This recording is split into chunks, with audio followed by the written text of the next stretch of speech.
ভ্রান্ত স্বার্থান্বেষী মানুষ মুসলিমদেরকে ডিভাইডেশন করে মুসলিমদেরকে কাফের এবং মুশরিক বানানোর পায়তারা চলছে।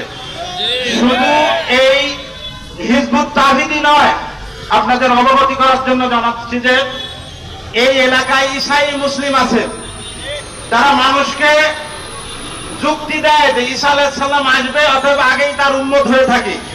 মূলত তাদের খ্রিস্টানদের প্যাট্রোনাইজ। এছাড়া আরেকটা সংগঠন আছে আহলে কোরআন, তারা কোরআন মানে হাদিস মানে না। এই এলাকায় অনেক মানুষ আছে, অন্তত 2 শতাধিকের বেশি আহলে কোরআন আছে। তাদের সাথে একাধিকবার ডেবিট হওয়ার পরও তারা পরাজিত হওয়ার পরও তারা ওই পথ ছাড়েনি। তাহলে বুঝতে পারছেন আরেকটা সংগঠন আছে কাদিয়ানি।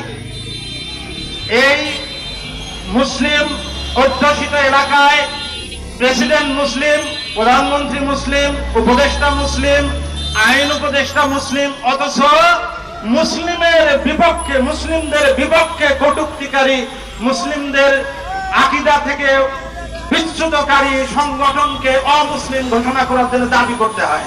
এর চেয়ে দুঃখ আর আমাদের আর নেই। অবশ্যই আমি যারা আইনজ্ঞ, যারা সরকারে আছেন তাদের দাবি জানাবো, কোরআন এবং সুন্নাহর বিরোধী যারা আছে তাদের সবাইকে অমুসলিম ঘোষণা করতে হবে।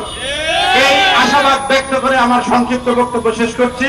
বিজ্ঞ আলেম ওলামারা আছেন, তারা আপনাদের সামনে আরো তথ্যবহুল আলোচনা করবেন। ওয়া আখিরুল দাওয়ানা আলহামদুলিল্লাহি রাব্বিল আলামিন। আসসালামু আলাইকুম ওয়া রাহমাতুল্লাহ।